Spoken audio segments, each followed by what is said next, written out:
আসসালামু আলাইকুম সুপ্রিয় দর্শকবৃন্দরা, কলেজ থেকে ফেরার সময় দেখি একটি জায়গায় গৃহপালিত পশু পাখির সকল প্রকার মেলা বসেছে। এখানে এমন কিছু নাই যে নেই, এখানে সব আছে। হাঁস মুরগি থেকে শুরু করে কোয়েল পাখি, আপনারা যা চান এখানে সব আছে। এবং গ্রামের যারা এইগুলো লালন পালন করেন জাস্ট তারাই এগুলো বিক্রি করার জন্য নিয়ে এসেছে। আপনারা দেখতে পাচ্ছেন কত সুন্দর দেখা যাচ্ছে এই গৃহপালিত পশু পাখিগুলোকে। আমি একটু এগুলার দাম জিজ্ঞাসা করলাম, দেখলাম কিরকম দাম। আপনার চাচা দেশি মুরগি বিক্রি করতেছেন? হ্যাঁ হ্যাঁ, দেশাল এগুলো কত করে?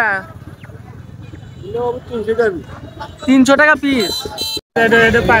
এই কবিতরের বাচ্চা কত করে বিক্রি করতেছেন? 250 টাকা জোড়া। তাহলে তো কবিতরি কেনা ভালো, 400 টাকা জোড়া বললো।